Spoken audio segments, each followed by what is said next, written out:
حضور اکرم صلی اللہ علیہ وآلہ وسلم کا ارشاد ہے، تمام اعمال کا دار و مدار نیت پر ہے، اور ہر عمل کا نتیجہ ہر انسان کو اس کی نیت کے مطابق ہی ملے گا۔ بس جس کی ہجرت دولت دنیا حاصل کرنے کے لیے ہو یا کسی عورت سے شادی کی غرض سے ہو، بس اس کی ہجرت انہی چیزوں کے لیے ہوگی جن کے حاصل کرنے کی نیت سے اس نے ہجرت کی۔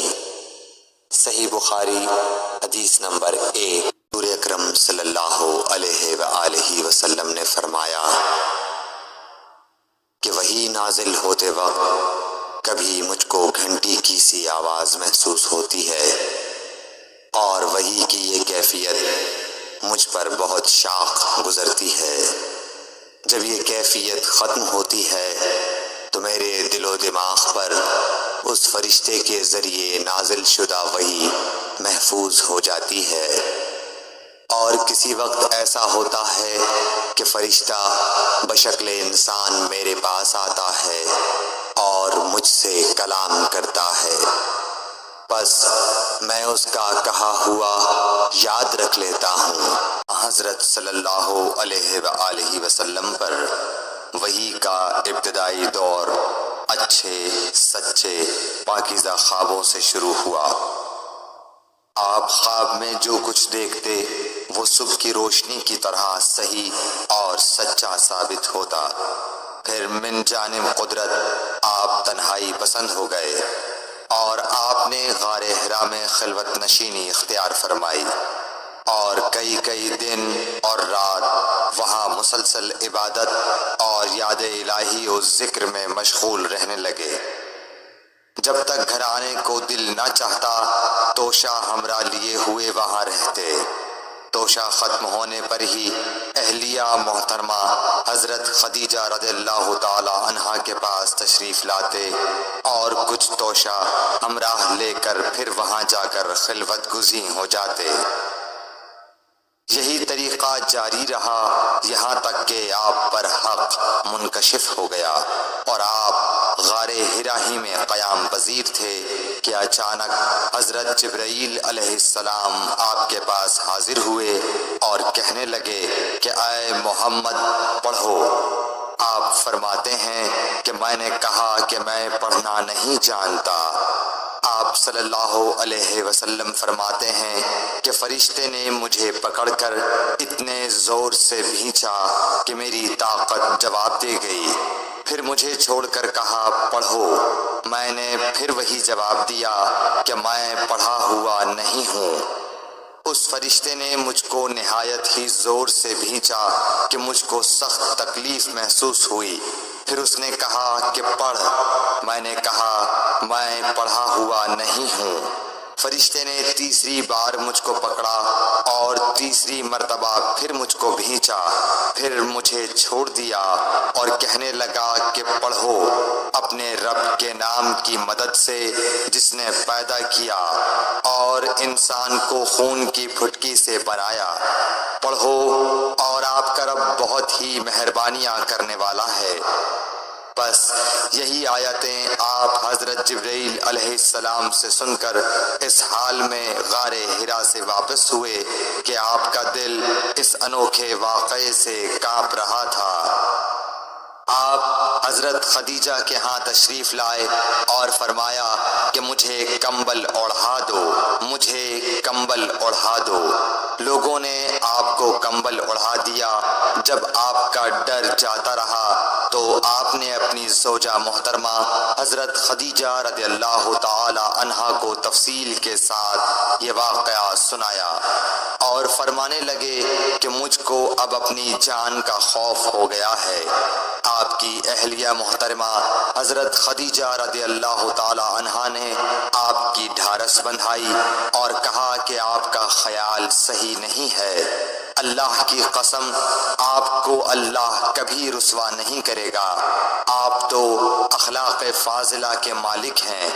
آپ تو کنبہ پرور ہیں، بے کسوں کا بوجھ اپنے سر پر رکھتے ہیں، مفلسوں کے لیے آپ کماتے ہیں، مہمان نوازی میں آپ بے مثال ہیں، اور مشکل وقت میں آپ امر حق کا ساتھ دیتے ہیں۔ ایسے اوصاف حسنہ والا انسان یوں بے وقت ذلت و خواری کی موت نہیں پا سکتا۔ پھر مزید تسلی کے لیے حضرت خدیجہ رضی اللہ تعالی عنہا آپ کو ورقہ بن نوفل کے پاس لے گئیں، جو ان کے چچا زاد بھائی تھے اور زمانہ جاہلیت میں نصرانی مذہب اختیار کر چکے تھے اور عبرانی زبان کے کاتب تھے۔ چنانچہ انجیل کو بھی حسب منشائے خداوندی عبرانی زبان میں لکھا کرتے تھے۔ انجیل سریانی زبان میں نازل ہوئی تھی، پھر اس کا ترجمہ عبرانی زبان میں ہوا۔ ورقہ اسی کو لکھتے تھے۔ وہ بہت بوڑھے ہو گئے تھے، یہاں تک کہ ان کی بینائی بھی رخصت ہو چکی تھی۔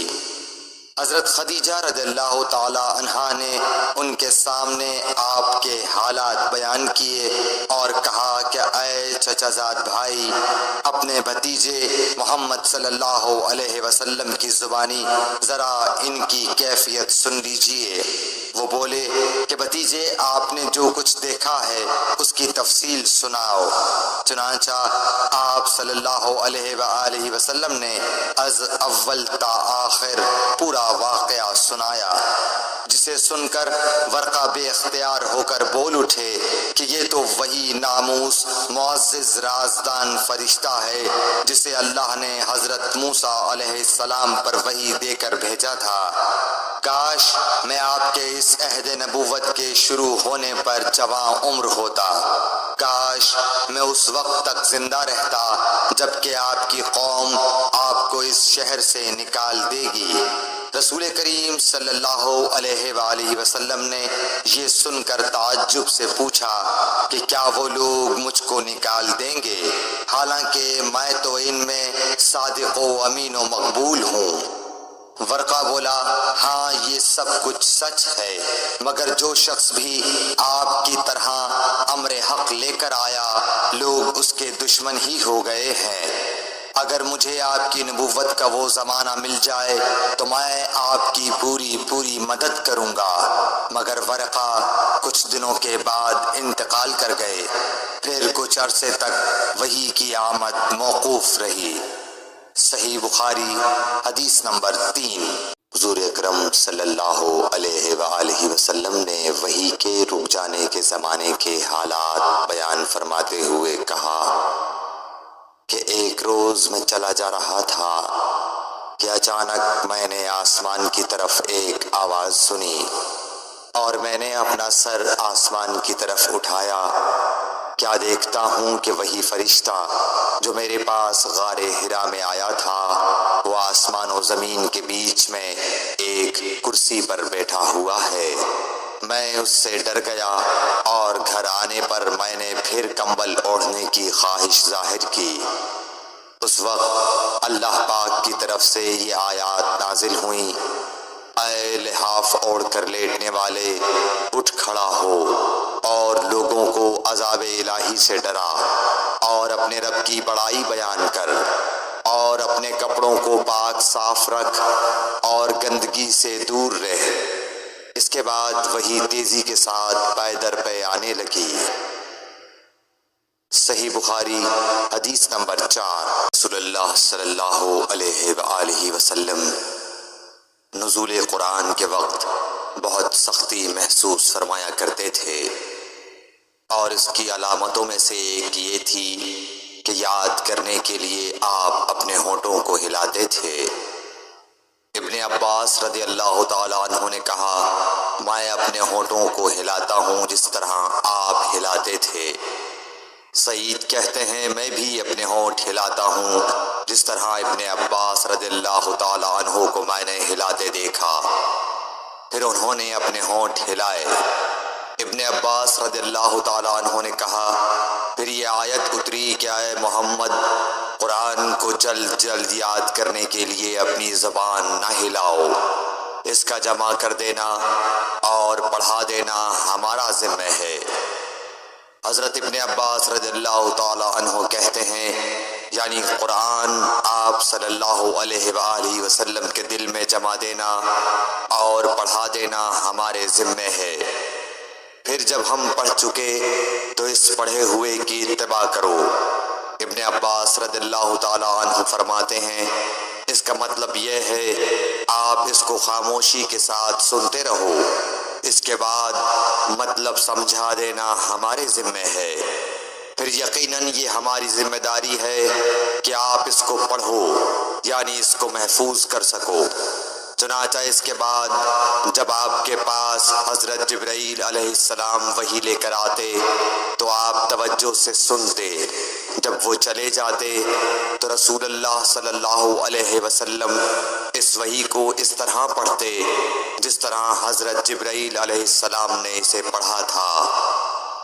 صحیح بخاری حدیث نمبر 5۔ رسول اللہ صلی اللہ علیہ وآلہ وسلم سب لوگوں سے زیادہ جواد سخی تھے، اور رمضان میں دوسرے اوقات کے مقابلے میں جب جبرائیل علیہ السلام آپ صلی اللہ علیہ وآلہ وسلم سے ملتے بہت ہی زیادہ جود و کرم فرماتے۔ جبرائیل علیہ السلام رمضان کی ہر رات میں آپ صلی اللہ علیہ وآلہ وسلم سے ملاقات کرتے اور آپ کے ساتھ قرآن کا دورہ کرتے۔ غرض حضرت صلی اللہ علیہ وآلہ وسلم لوگوں کو بھلائی پہنچانے میں بارش لانے والی ہوا سے بھی زیادہ جود و کرم فرمایا کرتے تھے۔ ہرقل شاہ روم نے قریش کے قافلے میں ایک آدمی بلانے کو بھیجا، اور اس وقت یہ لوگ تجارت کے لیے ملک شام گئے ہوئے تھے، اور یہ وہ زمانہ تھا جب رسول اللہ صلی اللہ علیہ وسلم نے قریش اور ابو سفیان سے ایک وقتی عہد کیا ہوا تھا۔ جب ابو سفیان اور دوسرے لوگ ہرقل کے پاس ایلیا پہنچے جہاں ہرقل نے دربار طلب کیا تھا، اس کے گرد روم کے بڑے بڑے لوگ، علماء، وزراء و امراء بیٹھے ہوئے تھے۔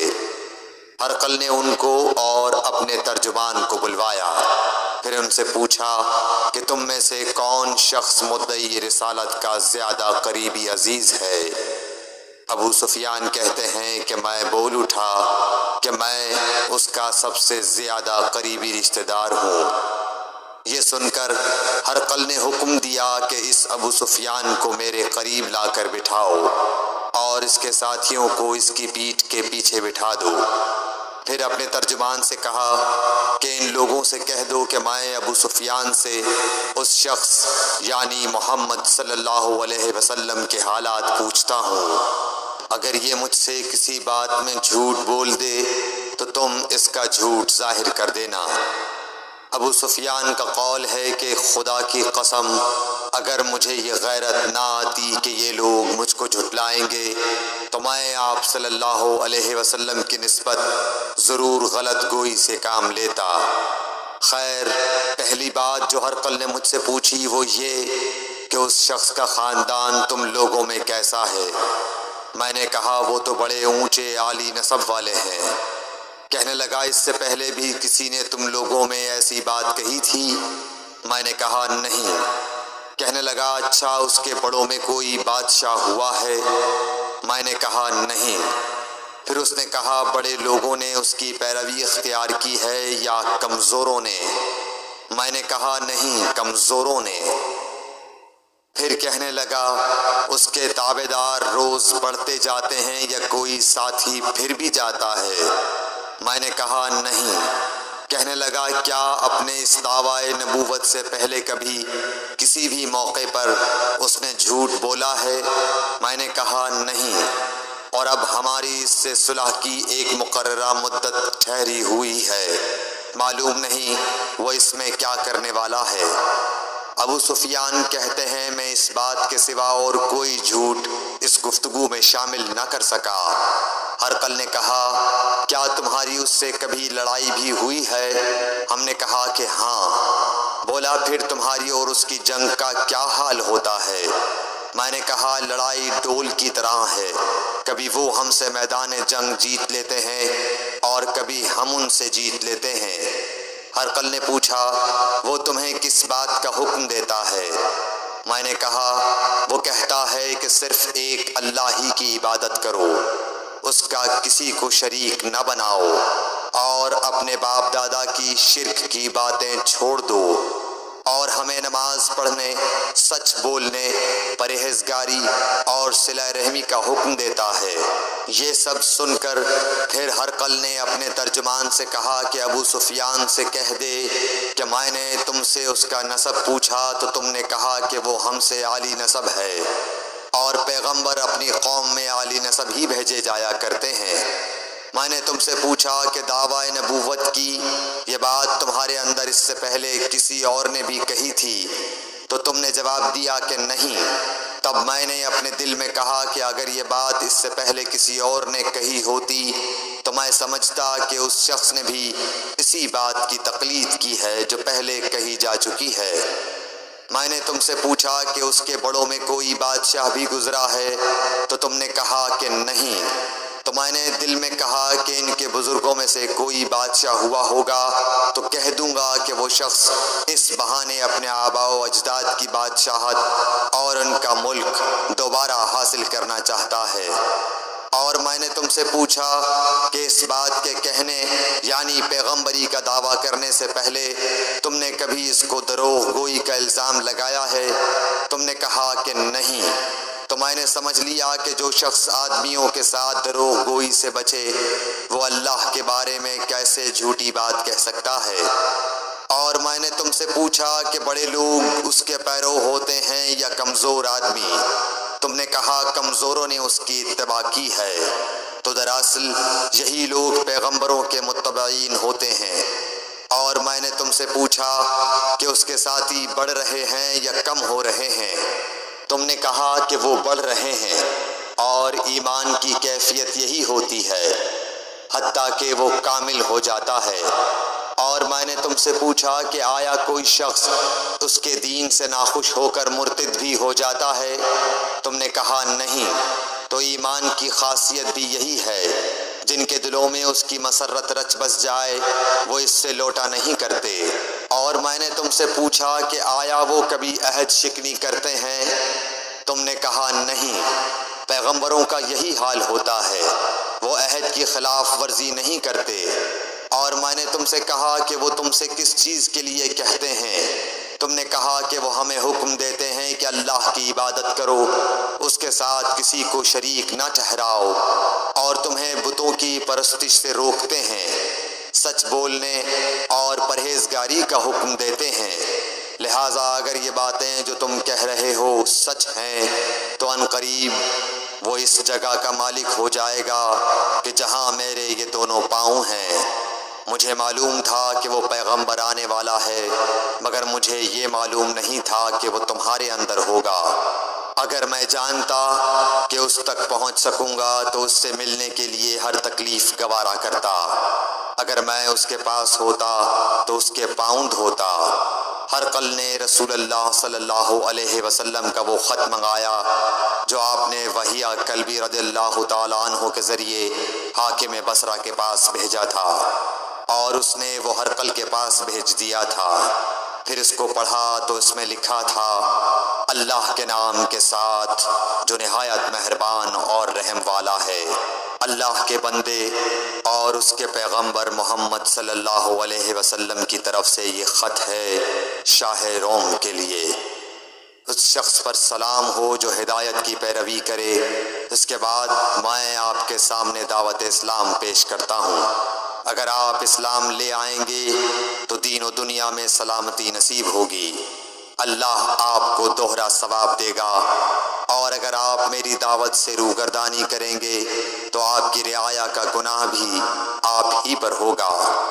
اور اے اہل کتاب، ایک ایسی بات پر آ جاؤ جو ہمارے اور تمہارے درمیان یکساں ہے، وہ یہ کہ ہم اللہ کے سوا کسی کی عبادت نہ کریں اور کسی کو اس کا شریک نہ ٹھہرائیں، اور نہ ہم میں سے کوئی کسی کو خدا کے سوا اپنا رب بنائے۔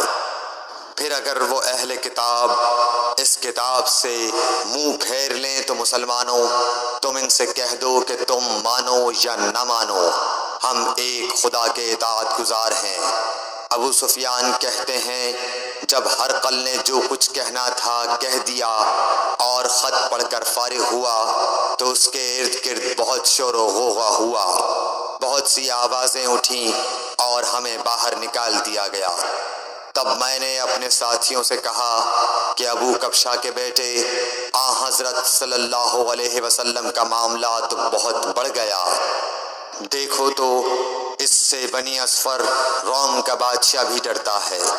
مجھے اس وقت سے اس بات کا یقین ہو گیا کہ حضور صلی اللہ علیہ وسلم ان قریب غالب ہو کر رہیں گے، حتیٰ کہ اللہ نے مجھے مسلمان کر دیا۔ راوی کا بیان ہے کہ ابن ناطور ایلیا کا حاکم ہرقل کا مصاحب اور شام کے نصارہ کا لاٹ پادری بیان کرتا تھا کہ ہرقل جب ایلیا آیا ایک دن صبح کو پریشان اٹھا تو اس کے درباریوں نے دریافت کیا کہ آج ہم آپ کی حالت بدلی ہوئی پاتے ہیں، کیا وجہ ہے؟ ابن ناطور کا بیان ہے کہ ہرقل نجومی تھا، علم نجوم میں وہ پوری مہارت رکھتا تھا۔ اس نے اپنے ہم نشینوں کو بتایا کہ میں نے آج رات ستاروں پر نظر ڈالی تو دیکھا کہ ختنہ کرنے والوں کا بادشاہ ہمارے ملک پر غالب آ گیا ہے۔ بھلا اس زمانے میں کون لوگ ختنہ کرتے ہیں؟ انہوں نے کہا کہ یہود کے سوا کوئی ختنہ نہیں کرتا، سو ان کی وجہ سے پریشان نہ ہوں۔ سلطنت کے تمام شہروں میں یہ حکم لکھ بھیجیے کہ وہاں جتنے یہودی ہوں سب قتل کر دیے جائیں۔ وہ لوگ انہی باتوں میں مشغول تھے کہ ہرقل کے پاس ایک آدمی لایا گیا جسے شاہ غسان نے بھیجا تھا۔ اس نے رسول اللہ صلی اللہ علیہ وسلم کے حالات بیان کیے۔ جب ہرقل نے سارے حالات سن لیے تو کہا کہ جا کر دیکھو وہ ختنہ کیے ہوئے ہے یا نہیں۔ انہوں نے اسے دیکھا تو بتلایا کہ وہ ختنہ کیا ہوا ہے۔ ہرقل نے جب اس شخص سے عرب کے بارے میں پوچھا تو اس نے بتلایا کہ وہ ختنہ کرتے ہیں۔ تب ہرقل نے کہا کہ یہی محمد صلی اللہ علیہ وسلم اس امت کے بادشاہ ہیں جو پیدا ہو چکے ہیں۔ پھر اس نے اپنے ایک دوست کو رومیہ خط لکھا اور وہ بھی علم نجوم میں ہرقل کی طرح ماہر تھا۔ پھر وہاں سے ہرقل حمص چلا گیا، ابھی حمص سے نکلا نہیں تھا کہ اس کے دوست کا خط اس کے جواب میں آ گیا۔ اس کی رائے بھی حضور صلی اللہ علیہ وسلم کے ظہور کے بارے میں ہرقل کے موافق تھی کہ محمد صلی اللہ علیہ وسلم واقعی پیغمبر ہیں۔ اس کے بعد ہرقل نے روم کے بڑے آدمیوں کو اپنے حمص کے محل میں طلب کیا اور اس کے حکم سے محل کے دروازے بند کر لیے گئے۔ پھر وہ اپنے خاص محل سے باہر آیا اور کہا، اے روم والو، کیا ہدایت اور کامیابی میں کچھ حصہ تمہارے لیے بھی ہے؟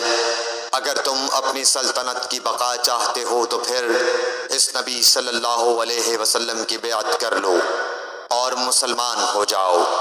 یہ سننا تھا کہ پھر لوگ وحشی گدھوں کی طرح دروازوں کی طرف دوڑے، مگر انہیں بند پایا۔ آخر جب ہرقل نے اس بات سے ان کی یہ نفرت دیکھی اور ان کے ایمان لانے سے مایوس ہو گیا تو کہنے لگا کہ ان لوگوں کو میرے پاس لاؤ۔ جب وہ دوبارہ آئے تو اس نے کہا، میں نے جو بات کہی تھی اس سے تمہاری دینی پختگی کی آزمائش مقصود تھی، سو وہ میں نے دیکھ لی۔ تب یہ بات سن کر وہ سب کے سب اس کے سامنے سجدے میں گر پڑے اور اس سے خوش ہو گئے۔ بالآخر ہرقل کی آخری حالت یہی رہی۔ صحیح بخاری حدیث نمبر 7۔ صدق اللہ العظیم۔ تمام دوست احباب سے گزارش ہے کہ ہمارے اس چینل دی انفو اسلام کو لائک، شیئر اینڈ سبسکرائب کریں اور بیل کے بٹن کو دبا لیں تاکہ نئی آنے والی تمام ویڈیوز کا نوٹیفیکیشن آپ کو بر وقت مل سکے۔ اگر ہماری ویڈیو اچھی لگے تو کمنٹ ضرور کریں۔ جزاکم اللہ خیرہ۔